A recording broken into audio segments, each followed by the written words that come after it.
and welcome to Frankly Speaking, the show where we dig deep into the insights of some of the leading policymakers in the Middle East and indeed the world. I'm Frank Kane. Today, I'm joined from Washington, D.C. by Rضاپهلوی, Crown Prince of Iran in exile, who is going to share his expert views on the current state of that important but volatile country. Your Highness, welcome to Frankly Speaking. Hi, Frank. Good to be with you. You too. Many thanks for coming on the show. Let me dive straight into it. You told the Sunday Times newspaper in January 2020 that the regime in Tehran is cracking from the inside. Of course, we're now nearly 18 months later. We have a much more lenient US administration. Tell me, frankly speaking, do you still think the regime is cracking, or are the Ayatollahs here to stay? Look, any totalitarian system history has shown doesn't last. We saw the end of the Soviet Empire. We saw the end of apartheid. We saw the end of many totalitarian regimes, and the Islamic regime is no exception. It's just a matter of time. You have to understand that today we have the youth of the country who simply want a different life, opportunities, and everything they're dreaming of. This regime stands in obstacle. The regime, of course, has maintained repression as a means of trying to terrorize the nation, but to no avail. Today, we see the chance for freedom more and more, louder and louder in every corner of the country. And that is indicative of the fact that not only the regime has lost its legitimacy, but it's beginning to lose its grasp as well. In the current situation, the Joint Comprehensive Plan of Action, the JCPOA, has been a fixation of the current Biden administration, hasn't it? What's your view on the current version of that plan compared to the previous version? Well, in essence, one has to understand that everything, and not just limited to the JCPOA, but the overall confrontation of the free world vis-a-vis the problematics caused by this regime was always set on the premise of behavior change. And an expectation of behavior change by this regime is what is, in essence, flawed. This regime cannot change its behavior because its entire existence depends on its viral state of wanting to export an ideology and dominate the region, either directly or via proxies. It is therefore incapable of coming to terms with the way the world wants to see the norm. So regardless of what is trying to be negotiated here, the net outcome is that it's futile, and the regime is simply using whatever it is as a means of blackmail, forcing the world to deal with it so it can continue maintaining its grip in the geopolitics of our region. Okay, we'll get on to the exportation of terror a bit later. But in the current circumstances, what would your advice be to the Biden administration to achieve the best results from where we are now?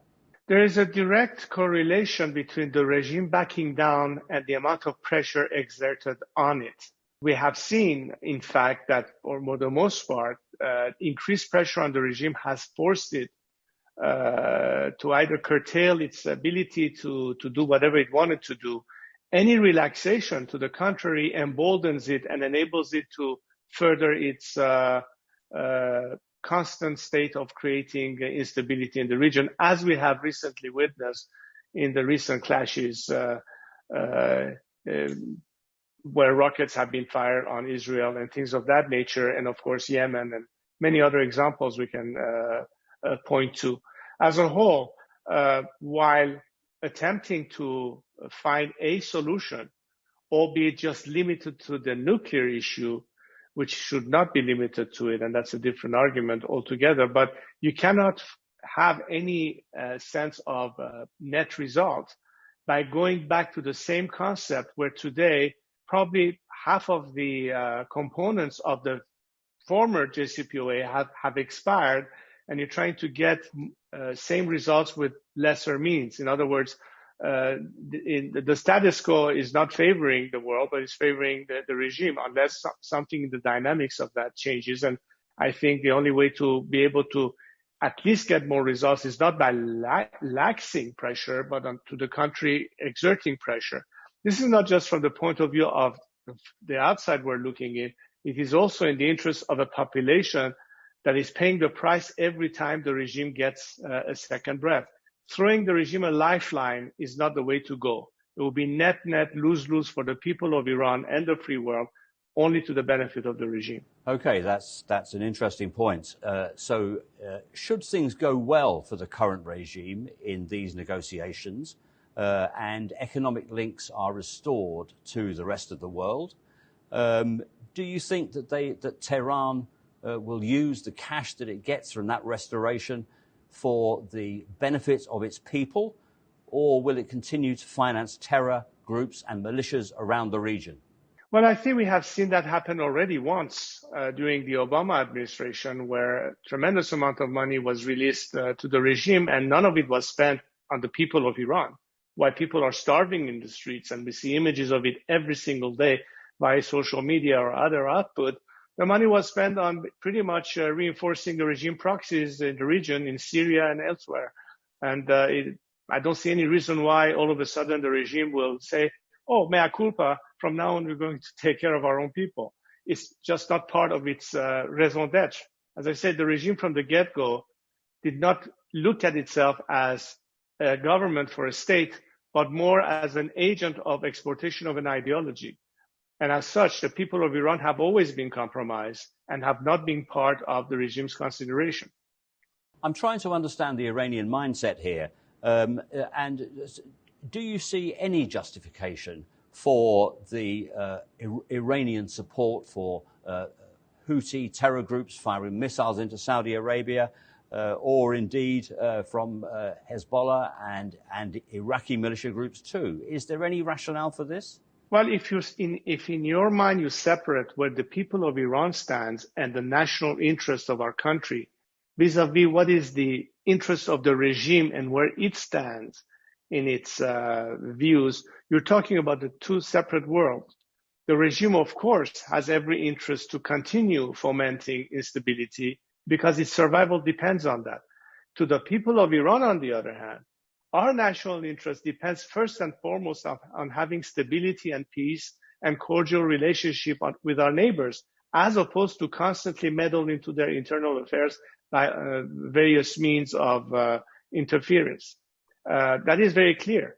Suffice it to say that if you compare where Iran was before the revolution and its relationship with our immediate neighbors and beyond the world, it was a totally different story, as opposed to since the regime came to power and every irritation, conflict, confrontation that as a result of its behavior it has created, which unfortunately is the people of Iran who have to pay the price for it.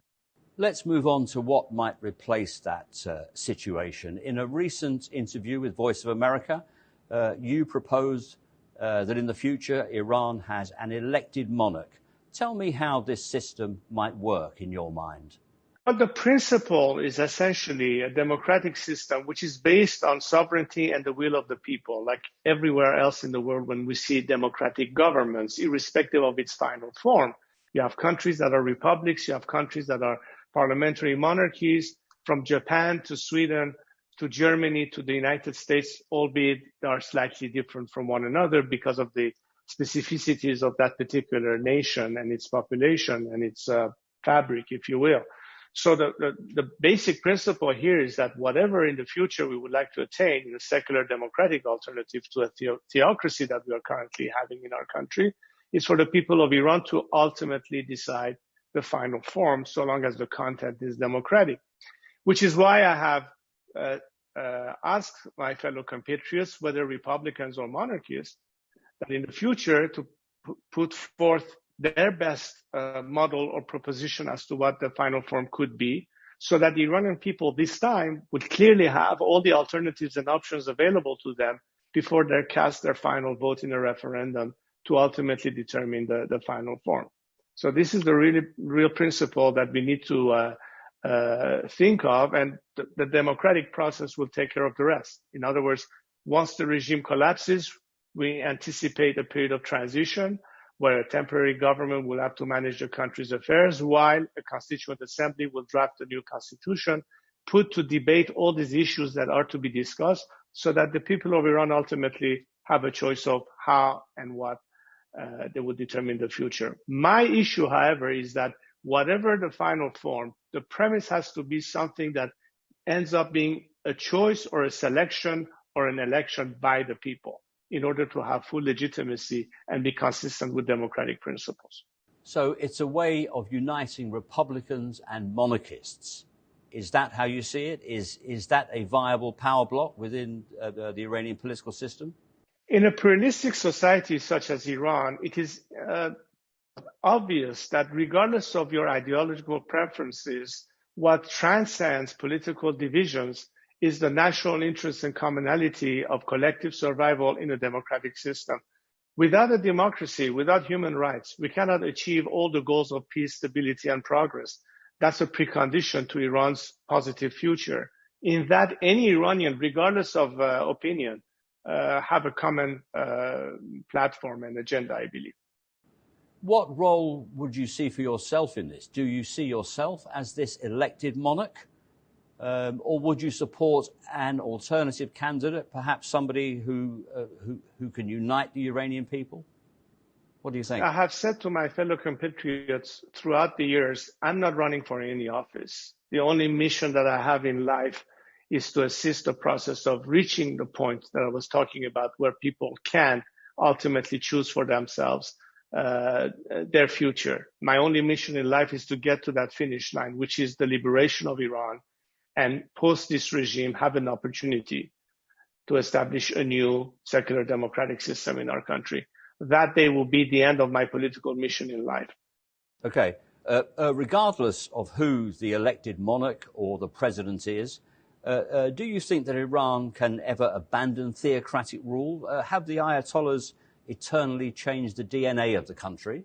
No, I think it's quite the contrary. I think religious governance has created a situation where people are steering away from religion. In fact, there's much more apathy vis-a-vis any religious sentiments as a result of this regime directly trying to force or politicize religion and impose it on the public in the public sphere. Religion is something personal and private, and that's the reason why it should be separate from anything in the public sphere. Iranians have learned it the hard way, and I think today you see that even those who are pious in Iran don't want this regime because they see the damage that it causes to people's faith and to the establishment of the clerical establishment. Many clerics who happen to be secular in the sense that they also believe that religion has no place in governance agree with that. Only the very few who happen to advocate what this regime stands for, and are the only ones in power, by the way, would argue that. But today, I think after 40 years, Iranians have learned their lesson. It is sad that we had to experiment with theocracy. But then again, when I think of Europe and the medieval times and the Inquisition, Enlightenment and the period of Renaissance came as a result of, at the time, a Christian theocracy, and this time it's the Islamic kind. It's the Islamic Inquisition that Iran is now at the end of the tunnel coming out.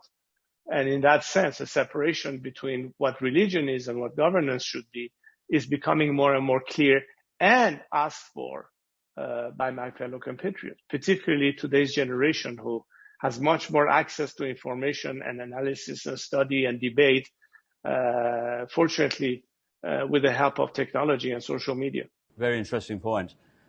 Just in terms of how the country currently works, in a recent leaked recording, Javad Zarif, the foreign minister, exposed what many people thought was an open secret for a long time about how the country works, that the government is a puppet in the hands of the supreme leader and revolutionary guards. Were you surprised at that leaked recording? What are your thoughts on that? I don't know if I would say I was surprised, but in a way I was glad that when somebody from the regime itself is dismantling this naive expectation by the Western world that moderates will be able to resolve the issues should they be in a position of control, he pretty much said, hey, there's no such thing. It's a totalitarian system at the end, depending on the decision of one supreme leader, and that has always been the case. Therefore, there's no possibility of anything that the world can think that maybe internally within this regime, any solution could be reached. I think that attestation pretty much threw water on the remaining cinders of a fire that has died. Some people say that Iranian hatred for Arabs wouldn't change no matter who is in power in Tehran. Is that true?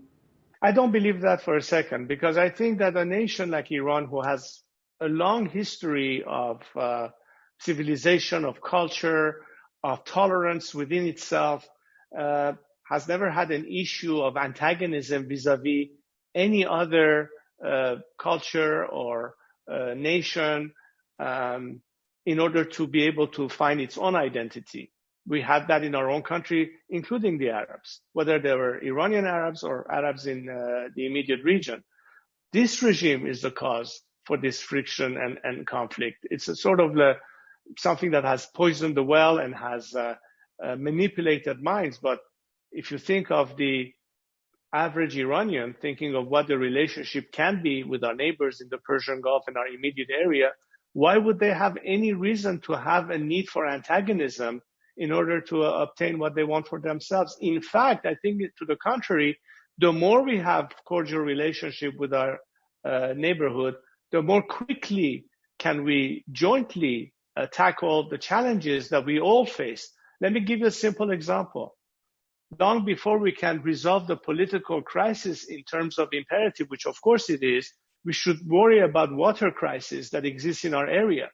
This is not only Iran, but many other countries also suffering from water crisis problems. If Iran today was a different Iran, you wouldn't have missiles being shipped to Yemen. We would have scientists, including Israeli experts who are the best in the field, working at resolving the water crisis for our respective countries.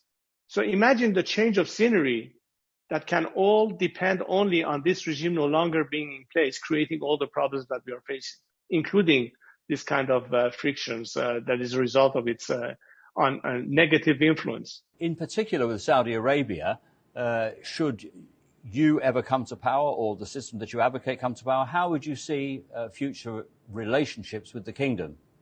Well, as I said, look at the way the relationship was before the revolution. When King Faisal of Saudi Arabia passed away, there was a 7-day mourning period in Iran, even more than the Saudis themselves. That's the extent of what the relationship was. Had it not been for the role Iran played, you would not have had Camp David and the peace between Sadat and Begin that started the process between Egypt and Israel, and many other examples that I can cite for you. That means that the people haven't changed, the regime has. And as a result of it, its negative impact in the region. We can certainly anticipate a future where mutual respect, cordial relationship is conducive to better trade, better commerce, more opportunities, improving people's lives, standard of living, healthcare, regional stability, security coordination, and many things that will enable us to, instead of being in a position of constant fear and conflict from each other, an element of trust will lead to cooperation in many areas. And that's the nature of the relationship. If you look at the way, for instance, Europe is today and the relationship between the membership within the European Union and the way democratic principles enables these countries not to be in conflict with each other, because democracies usually don't go at war with each other. The result is peace. The result is prosperity. The result is increase in technology and many other things, which countries that are not thinking in that sense and remain in an axis of resistance are deprived from it. North Korea, Syria. How many examples can we find that will pretty much indicate the net difference between opportunities under democratic relationship and cordiality of relationship between such countries, as opposed to under totalitarianism, what can happen as a result? Thank you. In a recent interview, Crown Prince Mohammed bin Salman of Saudi Arabia said that the kingdom hopes to build positive relations with Iran, while he objected to some of its negative behavior. Iran, of course, welcomed those statements verbally, but did nothing to change its behavior. Do you think the current regime in Tehran is capable of abandoning what it sees as almost a divine mission to interfere in the affairs of others and to destabilize neighboring countries? No, as I said, and to reaffirm what I said earlier, the DNA of this regime is such that in order to survive, it cannot do anything other than what it is currently doing. If it ceases to do all that it's done so far, it will no longer be an agent of exportation of an ideology with the hope of creating a modern-day Shiite caliphate that will dominate the region and beyond. That's their mission statement. That's what you find within the annals of what this regime stands for. Again, let me emphasize, we're talking about the regime, not the people. And I think any leader in the world, whether regional or otherwise, that has acknowledged and in their minds separated the Iranian people from this regime have got the message and could in fact convey that message that we know the difference. And I don't know if what King Salman has said is in fact indicative of that distinction, but it's at least a message. And I think it's a message to the people of Iran more than it is a message to the regime. Because from the very beginning, the first countries that was antagonized in the region by Iran was Saudi Arabia from the get-go. So I think the message, if indeed it is what I assume it is, will certainly be well received by the people of Iran. And whether the regime responds to it or not is besides the point, because as I said, what's really relevant is what the people of Iran will think of it, what the regime thinks about it, because the regime is on its way down. And sooner or later, people will be free in Iran, and they will be the ones to have to choose and respond to this gesture. And if the gesture is cordial as opposed to hostile, of course we'll welcome it and we'll reciprocate in kind. Okay. It goes without saying. Have you been following the reforms that have been going on in Saudi Arabia in recent years, the Vision 2030 strategy and all the reforms and liberalization that's gone with that? What are your thoughts on that? Well, I cannot be more happy to see that evolution and the Abraham Accords and everything that comes after, because we're in the direction of progress and regional cooperation and opportunities. That's exactly what's the dream of an Iranian, and I would believe probably a Syrian or an Iraqi who are stuck with the axis of resistance that keeps them from having such opportunities, where other nations are moving forward, are readjusting the circumstances not to depend on oil as a major source of revenue and readjusting their economies and having plans for the future. And all of that in conjunction and cooperation with each other, that's the model to follow. And Iran could certainly and would want to be part of that once it's freed from this regime that is an obstacle for that. There was a time where people in Dubai were dreaming of coming to Tehran to go to our supermarkets and shop in our major stores. Today, it's the dream of every Tehrani to go to Dubai and move away from Iran. It's a reversal of situation. Why? Because they see the contrast. It's a little bit like the difference between North Korea and South Korea. I remember seeing on the map a picture taken at night that was published in National Geographic's magazine, and it's astounding when you look at a night picture. You see illuminated bright lights in South Korea, and all of a sudden there's a line, and everything above that line, which is that parallel of the TMZ, is black. I mean, opportunity versus lack of opportunity. I think that image is quite telling where the trend is and where people want to be. And I don't care if you are Egyptians or Iranian or Syrian. That's a matter of opportunities and relationship. And the example needs to be followed. And I think Iranians are picking up on that, to the detriment of the regime, of course. I remember exactly the picture that you're talking about. Tell me a bit more about Israel, if you would, and the Abraham Accords. There does seem to be a deep-rooted hatred of Israel in the current Iran. How do you see the Abraham Accords? I know you've mentioned them. Just tell me a bit more. And would a new Iran follow suit with the countries like the UAE and Bahrain and others who have normalized relations with Israel? Well before the Abraham Accords hit the scene, there were multiple footages that we have seen in social media coming from Iran, where students in universities who at the entrance and the gate of their campus have the American flag and the Israeli flag painted on the floor, so they would have to walk over it on their way to classes, are avoiding it and are trying to step aside from having to step on those flags. That's the message within Iran.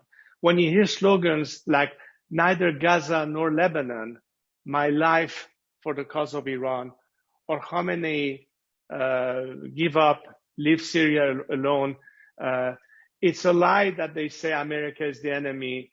Our enemy is right here. I'm translating all these slogans for you. This is what the Iranian people have been chanting for the past 2-3 years. That would be indicative to you of where their mindset is, as opposed to a regime that needs to be antagonistic and viral and puts under question the survival and existence of Israel as a country. It couldn't be more night and day difference between where the regime is and where the people are. So again, let me reiterate that. And the Israelis know that, by the way. I think many Israelis, including the current leadership, knows full well that the Iranian people have no animosity vis-a-vis Israel. It's the regime that does have this animosity, because of its agenda, because of its survival depending on that.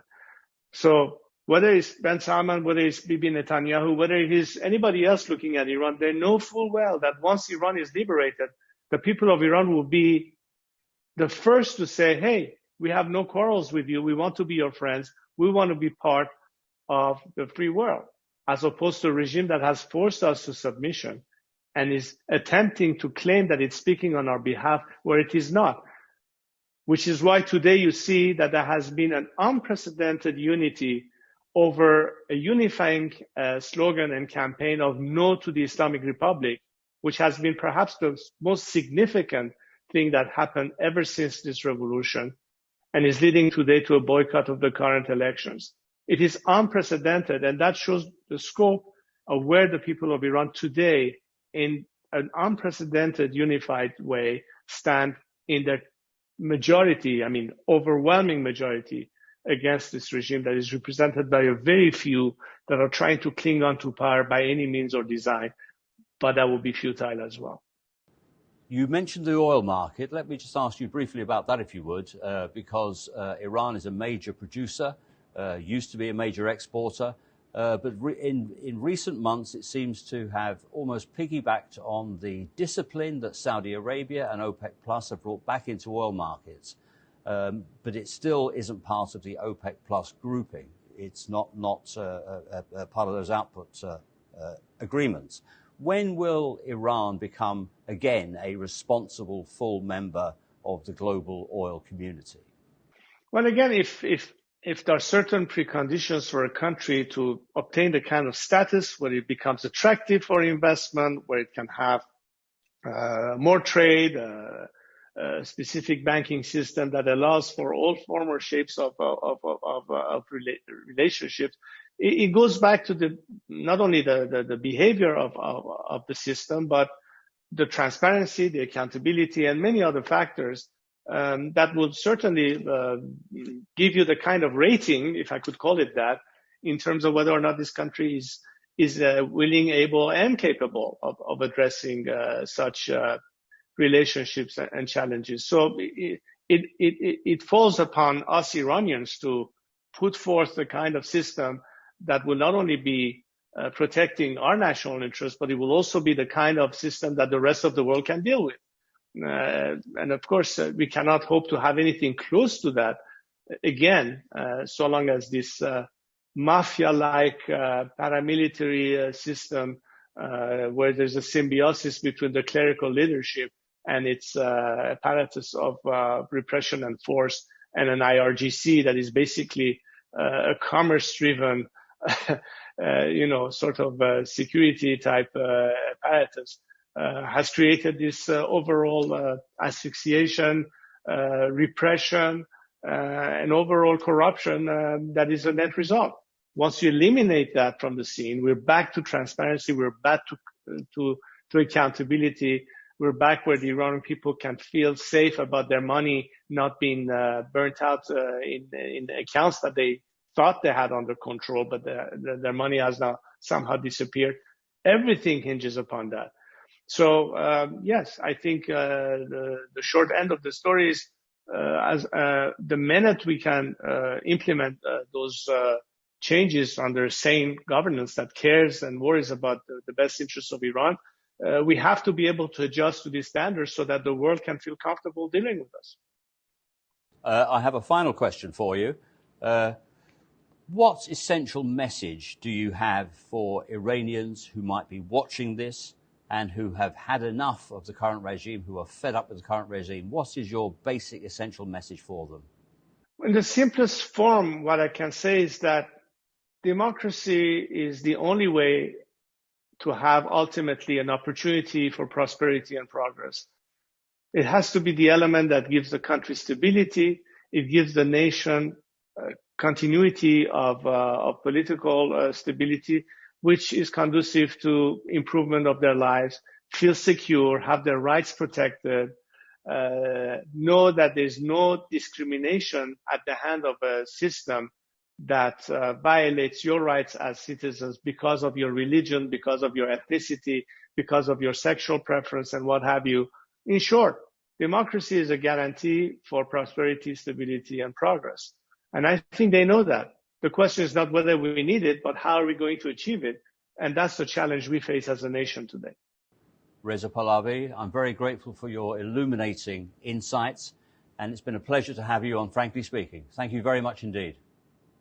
Thank you, Frank.